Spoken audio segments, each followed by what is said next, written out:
élevé. Un autre vient de passer, je peux tout oublier. Manger le passé, un jour s'est levé. Un autre vient de passer, je peux tout oublier. Manger le passé. Merci Seigneur. Salutations fraternelles, salutations spéciales ce matin à toute vie qui m'écoute, à toute vie qui me suit, à toute vie qui découvrira cette plateforme Bible ouverte. C'est tous les lundis jusqu'au vendredi de chaque semaine. Alléluia. Je te salue. C'est la reprise ce matin car je sais que hier, tu n'as pas reçu mon message, tu n'as pas reçu de notification. Bien-aimé, c'était dans l'application de la parole de Dieu que nous n'avons pas pu faire hier, Bible ouverte. Mais ce matin, tu seras servi par la grâce de Dieu. Alléluia. Que le Seigneur te bénisse. Merci de me suivre. Et ce matin, comme je l'avais annoncé, nous allons étudier un nouveau thème. Et ce thème, c'est les priorités du chrétien en ces temps de la fin. Et j'ai déjà fait dans mon introduction, j'ai démontré l'idée de la priorité, le principe de la priorité, en parlant du Seigneur Jésus qui avait entendu que Lazare était mort et il était hors de la Judée. Et il a passé 2 jours avant de s'engager à venir dans la famille de Lazare. Et à son arrivée, ils étaient déjà à 4 jours, mais cela n'a pas empêché le miracle de Dieu de se produire. Gloire à Dieu. Et j'ai dit que notre Seigneur Jésus savait ce qu'il faisait et il n'était pas quelqu'un qui vivait dans le désordre. Et nous, ses imitateurs, nous ne devons pas vivre dans le désordre. Et ce matin, nous allons aborder également un autre point. Nous allons voir la manifestation divine. Nous allons voir, bien-aimés, comment Dieu a travaillé également pour que nous en soyons là aujourd'hui. Même si actuellement, chacun de nous étant sa créature, est en train de travailler à la destruction de ce qu'il a fait de meilleur pour nous. Les priorités du chrétien en ces temps de la fin. Avant que nous n'arrivions sur le chrétien et ses priorités, le chrétien et ses urgences, ce matin, je veux développer encore mon introduction. Gloire à Dieu. Tu es béni ce matin. Bien-aimé, je voulais te dire que toute chose a un commencement et a une fin. Toute chose a un commencement et a une fin. Mais la personne qui n'a ni commencement ni fin, c'est celui que nous appelons Dieu. C'est notre Dieu. C'est l'Éternel. Oui, quand on parle d'Éternel, c'est quelque chose qui n'a ni commencement ni fin. Gloire à Dieu. Que le Seigneur te bénisse. Et je voulais que tu comprennes aussi que tout ce qui suit un ordre s'accomplit assurément très bien. Tout ce qui suit un ordre s'accomplit assurément bien. S'accomplit bien. Alléluia. Tu comprendras dans la suite de mon message ce que je suis en train de te dire. C'est pourquoi il faut rester connecté jusqu'à la fin de ce message. Bien-aimé, quand tu prends par exemple la construction d'un bâtiment, non, je peux te dire que cela suit un processus. Et ce processus-là, l'architecte ou bien le maçon ou bien celui qui sera à la tâche va être obligé de suivre un processus, de suivre une méthode, de suivre un ordre. Tu ne peux pas commencer à bâtir une maison en commençant par la toiture. Désolé, c'est pas possible. Alléluia. Enfant de Dieu, il y a un ordre à suivre. Il y a un ordre à suivre. Il y a la priorité à appliquer dans toutes choses. Dans notre vie, du matin au soir, du début du mois à la fin du mois, du début de l'année à la fin de l'année, il y a la loi de la priorité. Il y a le principe d'obéir à une priorité pour pouvoir réellement avancer et réussir et être un bon leader, un grand leader, un enfant de Dieu, un puissant enfant de Dieu, une bonne femme de foyer, un bon mari, bien-aimé, un bon directeur général. Bien-aimé, tu as besoin de priorités, tu as besoin de connaître les priorités. Et ce matin, je suis là pour que nous en parlions en long et en large. Donc, bâtir un bâtiment, ça ne commence pas par la toiture. Ça ne commence pas, bien aimé, par la peinture. Ça ne commence pas, oh frères et sœurs, par en réalité le plafonnage. Mais ça commence toujours par un plan. Et on suit ce plan à la lettre, ce qui va te démontrer une certaine priorité dans l'évolution de l'élévation de cet édifice. Voilà, on ne fait rien au hasard. Alléluia.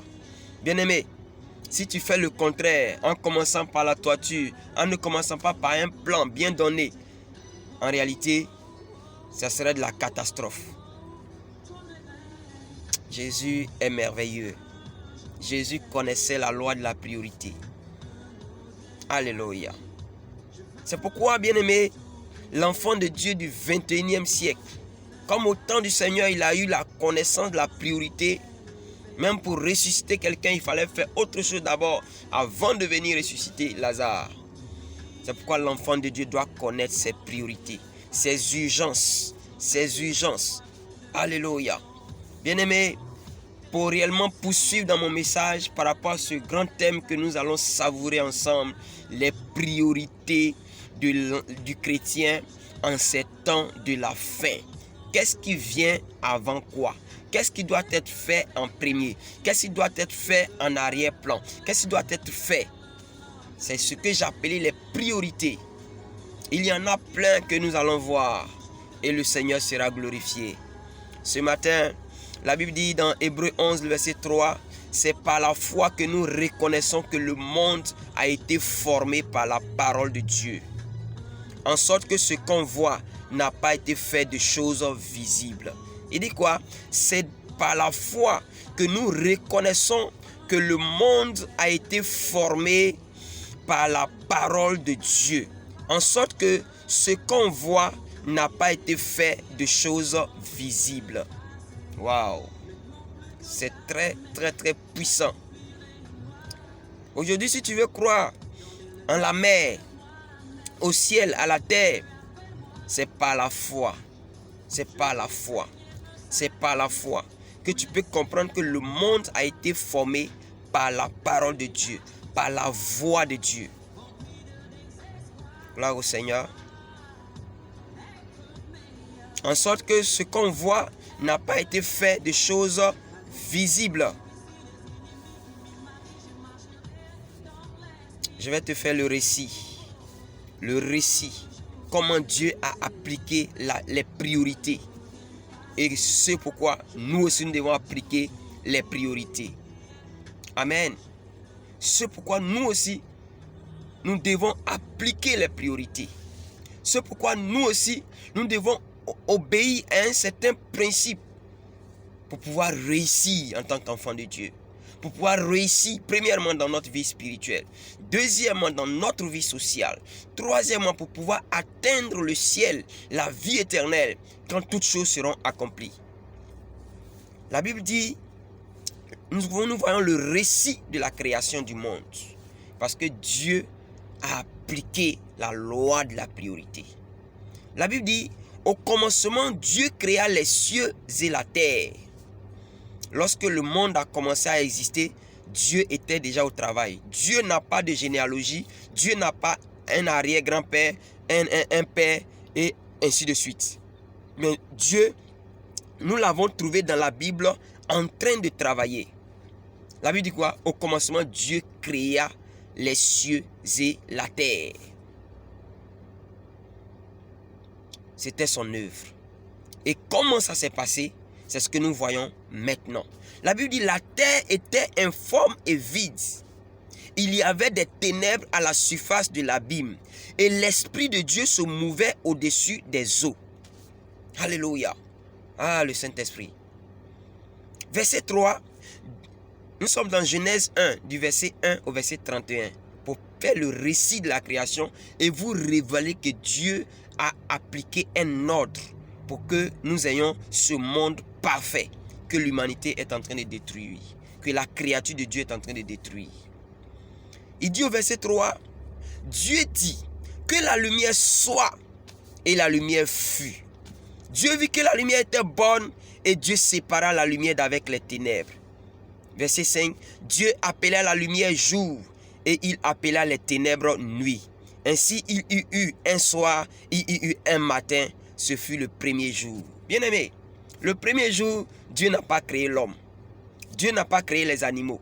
Dieu n'a pas créé les herbes. Dieu n'a pas créé les eaux. Dieu n'a pas créé le bétail. Mais Dieu dit, la priorité des priorités, c'est la lumière. C'est qu'il y ait désormais un jour où il y a la nuit et il y a le jour. C'est qu'il faut qu'il existe maintenant la lumière. Il y a un temps où on sait que c'est le temps où il y a la lumière. Comme ce matin, je suis en train de vous parler en Côte d'Ivoire. Et après, il y a le soir qui est la nuit. Dieu a créé d'abord le jour. Le premier jour qui est quoi? Un soir et un matin. Dieu a créé la lumière. Est-ce que tu me suis? Et ce fut le premier jour. Donc le premier jour, Dieu crée la lumière. Dieu crée la lumière pour dissocier ce qui fait que le soir, ce qui fait que le jour, ce qui fait que les ténèbres, ce qui fait que la lumière. Parce que la terre était d'aventure dans un chaos au commencement. Dans un tohu-bohu au commencement. Mais c'était l'ordre. La priorité, c'était la lumière. Dieu dit qu'il y ait une étendue entre les eaux et qu'elle sépare les eaux d'avec les eaux. Waouh!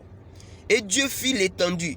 Et il sépara les eaux qui sont au-dessous de l'étendue d'avec les eaux qui sont au-dessus de l'étendue. Et cela fut ainsi. Dieu appela l'étendue ciel. Ainsi il eut un soir, il eut un matin. Ce fut le deuxième jour. Vous voyez? Le deuxième jour, Dieu n'a pas créé autre chose. Il a créé le ciel. Il a créé le ciel. Gloire à Dieu, il a créé le ciel. Dieu dit que les eaux qui sont au-dessous du ciel se rassemblent en un seul lieu et que les secs paraissent, et cela fut ainsi. Dieu appela le sec terre et il appela la masse des eaux mer. Dieu vit que cela était bon. Puis Dieu dit que la terre produisit de la verdure, de l'herbe portant de la sémence, des arbres fruitiers, donnant du fruit selon leur espèce et ayant en eux leur sémence sur la terre. Et cela fut ainsi. La terre produisit de la verdure, de l'herbe portant de la sémence selon son espèce, et des arbres donnant du fruit et ayant en eux leur espèce selon leur espèce. Waouh, leur sémence selon leur espèce. Dieu vit que cela était bon.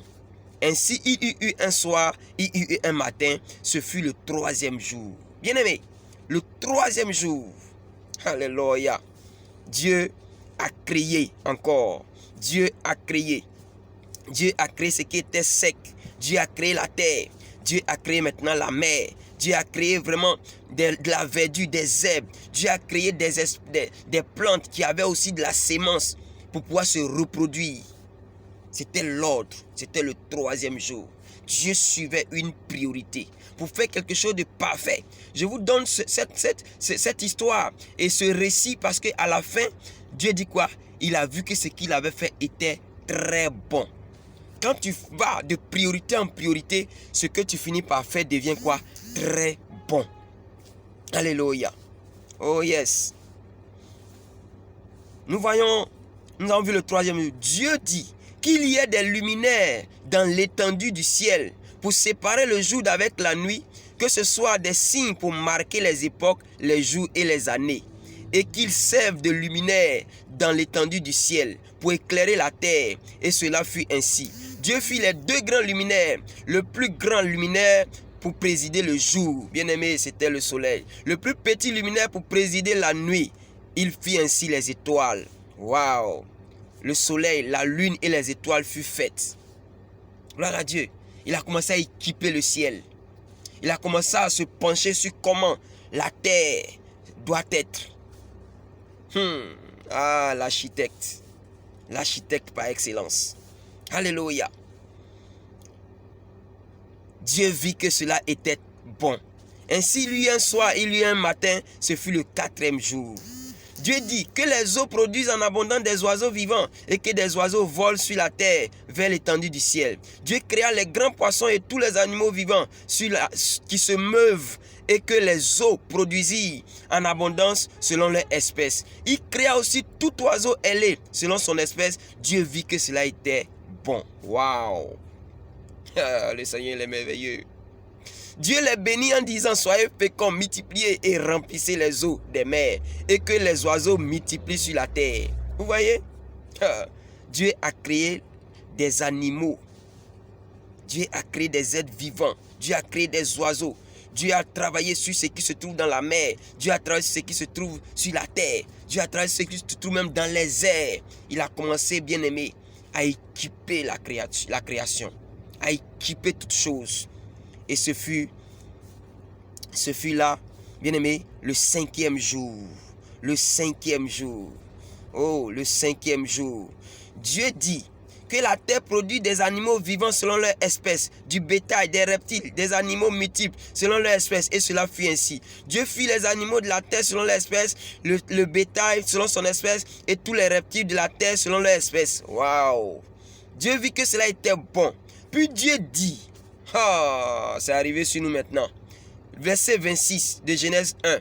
Puis Dieu dit, faisons l'homme à notre image, selon notre ressemblance, et qui domine sur les poissons de la mer, sur les oiseaux du ciel, sur le bétail, sur toute la terre, et sur tous les reptiles qui rampent sur la terre. Dieu créa l'homme à son image, il le créa à l'image de Dieu, il créa l'homme et la femme. Bien-aimé, le 6e jour, Dieu a compris que maintenant il est temps de créer toi et moi, de nous créer, de créer Adam et Ève. Non, il est parti d'un ordre. Ce que je veux que tu comprennes dans la lecture cohérente et progressive que je fais, c'est que tu comprennes que Dieu a opté pour la priorité. Dieu a opté pour l'ordre. Dieu a opté pour l'étape en étape, de pas à pas, d'un niveau à un autre. Bien-aimé, ta vie doit être d'un niveau à un autre. Tout ce que tu dois faire doit être d'un niveau à un autre et non dans le désordre. Alléluia. Les priorités du chrétien en ces temps de la fin. Nous allons voir ça sur le volet spirituel. Oui. Je sais que tu commences à me comprendre. Waouh. Oh Seigneur. Dieu dit quoi? Voici, je vous donne toute herbe portant de la sémence et qui est à la surface de toute la terre. Et tout arbre ayant en lui du fruit d'arbre et portant de la sémence, ce sera votre nourriture. Dès qu'il a créé l'homme, il a compris qu'il doit avoir de la nourriture. Il doit avoir de la nourriture pour l'homme. Et à tout animal de la terre, à tout oiseau du ciel et à tout ce qui se meut sur la terre, ayant en soi un souffle de vie, je donne toute herbe verte pour nourriture. Et cela fut ainsi. Verset 31 pour terminer. Dieu vit tout ce qu'il avait fait et voici, cela était très bon. Cela était très bon. Ainsi, il y eut un soir, il y eut un matin. Ce fut le 6e jour. Alléluia. Oh Seigneur, tu es merveilleux. Il est allé d'étape en étape. Il a connu qu'est-ce qui venait en premier, qu'est-ce qui venait en deuxième. À tel enseigne que ce qu'il a fait, Dieu a vu que ce qu'il avait fait était très bon. Mention très bon. La création, mention très bon. Bien-aimé, si tu suis la priorité, les règles de priorité, le principe de la priorité, ce que tu vas faire, tu vas t'asseoir et puis tu vas dire, waouh, je suis soulagé. Ce que j'ai fait est très bon. Ta vie sera merveilleuse. Ta vie sera extraordinaire. Ta vie sera puissante à partir de ce message, à partir de cet enseignement, à partir de ce que nous allons voir. Reste scotché à ma chaîne, abonne-toi bien-aimé, parce que demain ça sera fort. Les priorités du chrétien en ces temps de la fin. Les priorités de l'église en ces temps de la fin. Alléluia. Wow. Regardez ce que la Bible dit. La Bible dit dans le psaume 104, le verset 24, parce que ça parle de la même chose. Genèse 1 parle de la création, mais psaume 104 parle de la conservation de la création. Il dit que psaume 104, verset 24, autant pour moi, que tes œuvres sont en grand nombre, ô Éternel. Tu les as toutes faites avec sagesse. La terre est remplie de tes biens. Tu les as toutes faites avec quoi? Sagesse, avec priorité, avec intelligence. La Bible dit que notre Dieu est un Dieu qui a l'intelligence illimitée et tu es sa créature. Nous avons vu cela, il t'a fait à son image le 6e jour et tu n'es pas n'importe qui. Tu n'es pas n'importe qui. Alléluia. Tu n'es pas n'importe qui.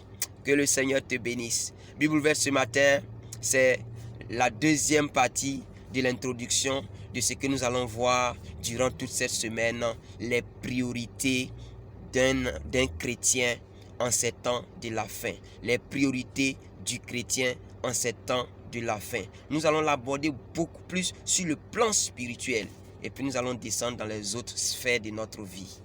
Jésus est Seigneur. Dieu te bénisse. Amen.